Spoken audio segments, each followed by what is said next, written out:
Ya, baik, kita bersama dengan Yang Mulia Tuan Hafiz bin Haji Kefli, itu pegawai kaunseling. Assalamualaikum. Waalaikumsalam warahmatullahi wabarakatuh. Ya, apa kabar Tuan pada pagi ini? Alhamdulillah, sangat gementarlah hari ini sebenarnya. Ini kali pertama ya, Tuan? Kali pertama. Okay. Alhamdulillah. Nanti insyaAllah dah hilang gementar tu Tuan. InsyaAllah. InsyaAllah. Ya, kerana tajuk kita faham untuk memahami. Jadi akan faham dengan situasi di studio ini insyaAllah. InsyaAllah. Ya, Alhamdulillah. Jadi kita cuba untuk memahami ni apa sebetulnya maksud tajuk, iaitu faham untuk memahami. Mungkin daripada Tuan sebagai mukadimah untuk tajuk kita kali ini. Silakan Tuan.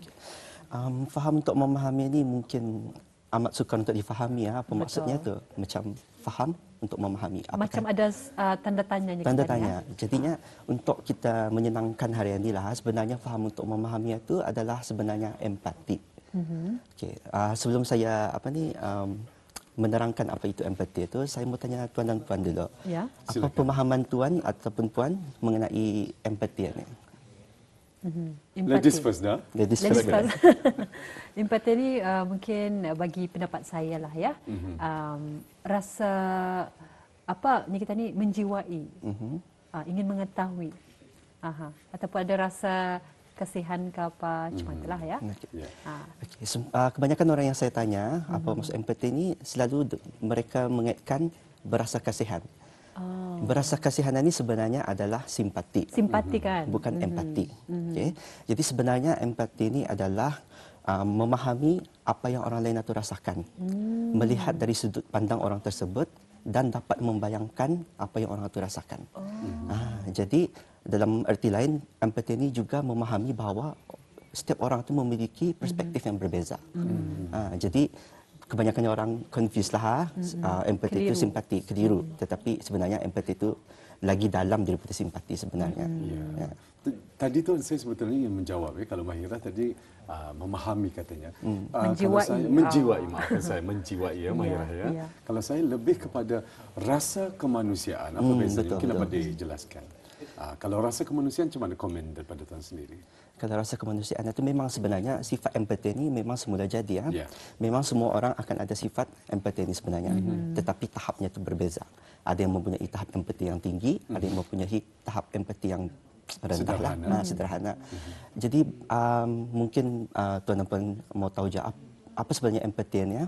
Macam adakah saya ni mempunyai empati ataupun ada orang lain ini mempunyai empati ke tidak. Jadi caranya adalah kalau sekiranya bis kita di luar sana tu merupakan pendengar yang baik. Kalau ada orang mempunyai masalah apa, bertanya, mengongsikan masalah, itu sudah bererti bahawa bis kita tu ada empati sudah. Ya. Jadi Tuan, bagaimana untuk seorang dewasa kan untuk ada sifat empati, faham untuk memahami? Macam mana tu? Macam mana caranya tu? Macam mana caranya? Okey. Untuk seorang dewasa ni, seorang dewasa ni ada mempunyai dorang punya personality yang tersendiri sudah. Jadi untuk mereka untuk menukar, untuk menjadi lebih berempati itu memang susahlah. Memang susah sebabnya sebagai contoh saja, kalau seseorang itu mau menguruskan berat badan, and then dia pergi gym, pergi exercise lah, pergi bersenam apa, atau sebagainya lah. Yes. Tetapi kalau dirinya sendiri indah mau untuk berubah, seseorang itu tidak akan mampu berubah. Sukar untuk berubah. Jadi memang sukar untuk seorang dewasa itu untuk menukar, untuk lebih berempati, tetapi bukannya mustahil lah. Jadi satu cara yang paling penting adalah untuk seseorang dewasa itu memahami kepentingan pemahaman itu. Kalau mereka indah faham untuk memahami orang lain, memang sukarlah untuk orang untuk lebih berempati itu. Alhamdulillah ya. Faham. Ya. Ya. Jadi mungkin dapat diterangkan secara senario lagi Tuan mengenai dengan kaitan empati ini dengan tajuk kita faham untuk memahami ini Tuan. Okey. Sebenarnya kepentingan berempati ini sebenarnya banyak. Tapi saya ringkaskanlah untuk kita ni hari ini. Jadi sebenarnya satu kepentingan kita ni berempati ini adalah kebanyakannya orang mengaitkan empati ini untuk memahami orang yang susah sahaja. Macam orang yang kurang berkemampuan. Tapi sebenarnya empati ini boleh kita ni pakai dalam kehidupan kita ni seharian sebenarnya. Jadi salah satu kepentingannya ialah membangun dan memperkukuhkan hubungan sosial yang baik. Dengan adanya empati, bis kita semua boleh memahami apa yang difikirkan, apa yang dirasakan oleh orang lain. Jadi bis kita tu akan terlatih untuk memberikan respon yang sesuai. Ya. Sebagai contohnya di dalam rumah tangga. Okay. Ada sepasang suami isteri lah. Suami isteri baru balik kerja. Isterinya cakap arah suaminya, bangnya, boleh kita ni makan luar hari ni? Sekali lakinya terus cakap tidak mau. Pasal ada pemahaman di sana, bininya akan rasa macam tersinggung, rasa sedih kan. Kecewa. Yeah. Pasal selalu yang saya dengar dari pengalaman saya, selalunya dalam perkahwinan ni selalu cakapnya pasangan saya ni in the understanding. Jadi sebenarnya understanding itu pun empathy je sebenarnya. Jadi apakah cara sebenarnya yang bisa dibuat waktu itu? Jadi sebagai seorang suami, ia mesti memahami, cuba membayangkan dirinya di dalam kedudukan istrinya. Barangkali istrinya ngalih dari pagi menyediakan makanan anaknya, menyasah baju apa, bekerja lagi dari pukul 7.45 sampai 4.30. Ya. Kali lepas satu kan disuruh memasak lagi. Mungkin istrinya ngalih tu. Jadi sebagai seorang suami mesti faham. Jadi mesti ada understanding itulah. Tapi sebagai seorang isteri pun mesti ada pemahamannya je. Ya ada dua, tidak boleh seorang saja yang empati lah, mesti dua-dua itu ada sifat empati. Mungkin dari sudut pandangan suaminya, mungkin lakinya mau berjimat kali ya. Jadi komunikasi itu penting dalam hubungan itu. Betul. Jadi sama-sama berbincang macam mana caranya. Mungkin masa ni banyak apps yang delivery kan. Mana tahu lakinya pun mengalihkan drive ke apa, mungkin boleh delivery makanan itu ke rumah. Ataupun mungkin dua-dua boleh memasak sama-sama untuk meringankan beban satu sama lain itu. Jadi pemahaman itu penting lah dalam hubungan itu. Tapi manusia ni bukan psychic nanya orang, bukan dia tahu apa seorang ni itu. Jadi kita ni tanyakan saja. Mengapa sayang mau masak hari ni? Macam tu, tanyakan saja. Jadi pemahaman itu paling penting lah dalam hubungan. Bukan saja dalam hubungan rumah tangga, keluarga juga, sama kawan, di tempat kerja juga, mesti ada empati itu juga lah. Jadi nampaknya kelihatannya empati ini lebih kepada bekerja sama. Ya, give and take. Kemudian meletakkan diri kita pada masalah ataupun keadaan orang tersebut. Ya. Jadi dengan sendirinya kita ni dapat merasakan ataupun dapat menumpang berfikir seketika, sejenak ya, apa perasaan orang tu dan apa yang difikirkannya. Jadi cuma itu maksudnya. Baik, kalau macam sekiranya kita ni, apakah kita ni dapat menanam sifat empati ini kepada anak-anak kita ni?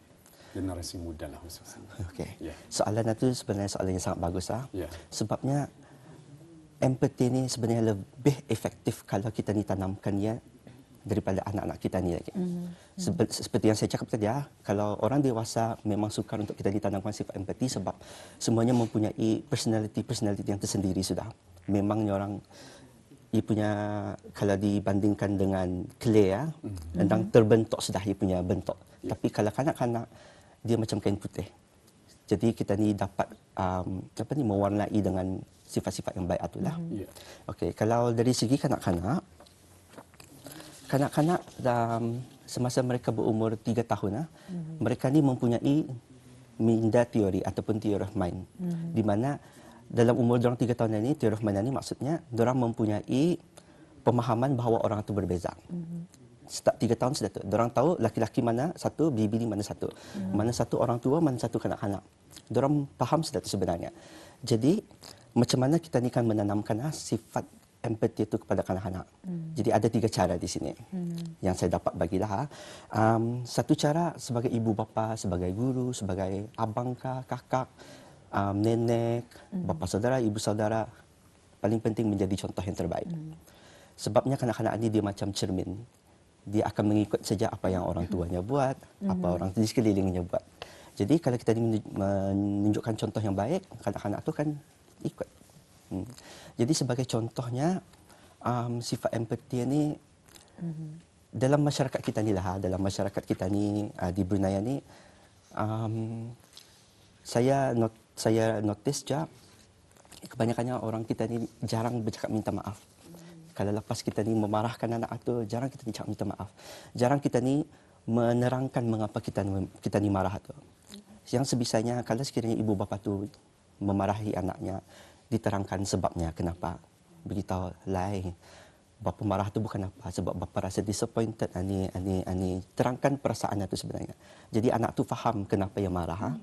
Lagi satu juga sebab, jangan terus memarahi anak tu. Tanya anak tu kenapa ada kesalahan itu. Jadi supaya anak tu rasa, perasaanku dihargai. Dihargai, betul. Jadi anak tu faham sebenarnya perasaan itu paling penting. Kalau sekiranya ia melihat ibu bapanya memarahi terus-terus, nanti sudah besar dia akan fikir, aku nak payah ingaukan perasaan orang lain. Aku boleh buat apa saja yang aku boleh lakukan. Jadi pemahaman itu penting kalau kita ni terapkan dari kanak-kanak lah. Okey. Itu cara pertama lah. Alhamdulillah. Jadi bukan mudah sebetulnya untuk kita mengetahui ataupun membaca pemikiran orang lain lah ya. Dan mungkin daripada Tuan sendiri, kadang-kadang manusia sendiri indah dapat memahami Ya. dirinya sendiri. Ya, ada kategorinya orang lah, maksudnya yang indah dapat yang ia sendiri indah memahami akan sifatnya, sikapnya ya tuan ya. Ya, jadi untuk kadang-kadang mungkin ada cara ataupun tips ya untuk kita ni menjadi manusia, untuk belajar ya, untuk rasa ni orang dapat menghayati ataupun simpati pada seseorang. Mungkin ada tips ya tuan ya yang mungkin dapat dikongsikan. Macam saya dapat memahami akan sifat tuan. Macam mana? Ya, untuk lebih detail lagi. Untuk lebih detail lagi lah. Satu soalan yang juga sangat bagus lah. Okey.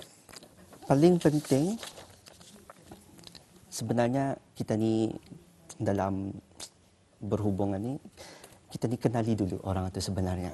Kita ni kenali sebab saya ada cakap tadi kan, sebenarnya kita ni bukan psychic. Kita ni bukannya dapat membaca minda seseorang itu. Jadi paling penting kita ni mengenal seseorang itu. Kita ni tanyakan apa kabarnya hari ini.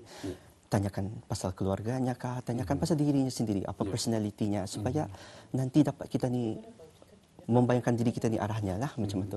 Sebab kalau kita ni nak kenal orang itu memang pun sukar. Sebagai contoh saya dalam kaunseling lah. Klien masuk ke dalam bilik kaunseling pun saya pun dah kenal. Saya pun tidak dapat buat judgement. Latar belakangnya macam mana. Jadi paling penting saya buat, saya tanya dulu namanya siapa, latar belakang keluarganya, latar belakang dirinya, di sekolah di mana, apa hobinya macam itu. Jadi paling pentinglah untuk kita mengenali seseorang itu terlebih dahulu. Ya. Jadi apakah tuan sependapat dengan saya terfikir kadang-kadang kelemahan daripada segelintir ya, bukan semua tuan ya, segelintir daripada masyarakat kita ni, kegagalan mereka untuk membentuk sebuah situasi kekeluargaan ya, kadang-kadang pincangnya keluarga tersebut adalah daripada indung ataupun penjaga yang kurang memahami anak-anak. Macam mana pandangan tuan sendiri? Jadi memasukkan diri mereka kepada keadaan anak-anak tersebut. Kadang-kadang mengabaikanlah, mudah cakap mengabaikan diorang. Apa pandangan tuan?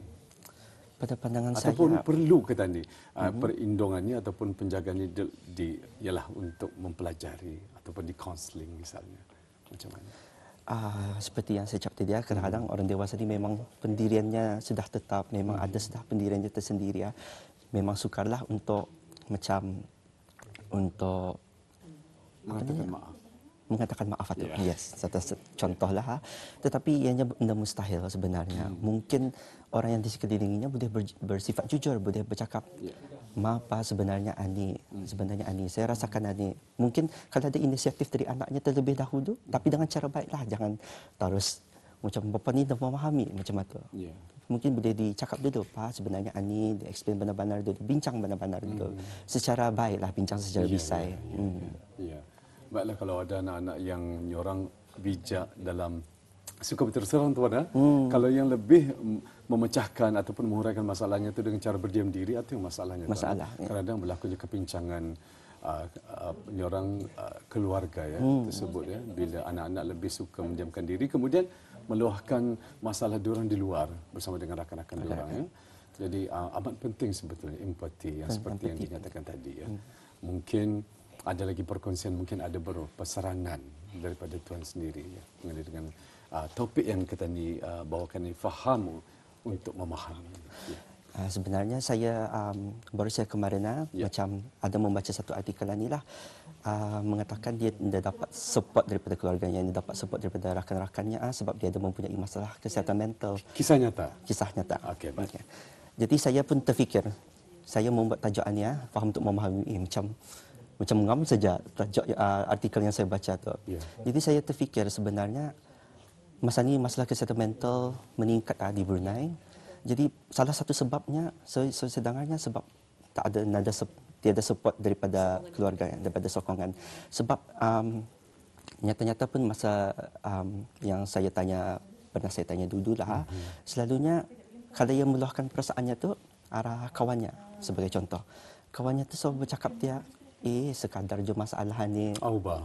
Jadi sebenarnya setiap orang tu mempunyai perspektif yang berbeza. Ya. Satu perkara situasi yang sama indah akan indah efek sama rata dengan setiap orang. Ada yang boleh cope dengan keadaan itu, ada yang indah boleh menerima macam itulah. Jadi sebenarnya saya ada minat aktiviti ni sebenarnya. Ya, apa tu? Sebenarnya Mungkin dapat dikongsikan bersama. untuk kalau dapat sampat lah untuk sama tuan dan puan. Sampat. Ya, Saya bagi 3 situasi. Ya. Tuan dan puan mesti bagi markah 1 hingga 5. Baik. 1 indah terlampau stres, 5 barang itu kira menekankan dah bagi. Okay. Untuk situasi pertama memasak. Okey. Kalau bagi tuan, Memasak bagi saya seronok dan dapat menghilangkan rasa stres menurut saya secara peribadi. Ya. jadi markah tuan Jadi markah saya berikan 4 atau 5. Maksudnya kalau satu 1 suka, 5 satu. stres. Ya. Kalau bagi puan? Sama juga dengan saya.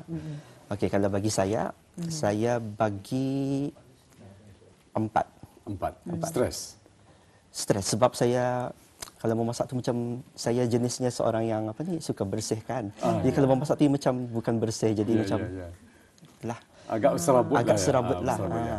Jadi situasi kedua adalah menjaga anak kecil. Sebagi tuan? Stres. Stres. Ya. So 5, 4. 4. Sebagi puan? suka. Suka. Jadi kalau dalam 5. Berapa tu? 1. 1 ya? satu, okey. Kalau bagi saya 3. 3. Sebab saya belum mempunyai anak Ya. Jadi Jadi sajalah. Sederhana. Ya. Jadi nampak kita ni di sana 2 situasi yang sama tapi markah yang berbeza daripada kita ni. Jadi itu sudah nampak betapa pentingnya empati itu untuk kita ni memahami tidak semua orang itu mempunyai pemikiran yang sama. Betul. Jadi itulah aktiviti. Menarik sekali. Okey. Baik, terima kasih kita ucapkan ya di atas penjelasan dan juga di atas kefahaman yang telah diberikan ya kepada kita. Merupakan satu perkongsian ilmu, faham untuk memahami. Betul sekali. Apa pun kita ucapkan terima kasih kepada Yang Mulia Tuan Hafiz bin Haji Kifli, iaitu pegawai kaunseling, kerana sudi memberikan mengenai dengan segmen tajuk kita iaitu faham untuk memahami. Terima kasih sekali lagi Tuan ya. Kita jumpa lagi. Assalamualaikum. Waalaikumsalam.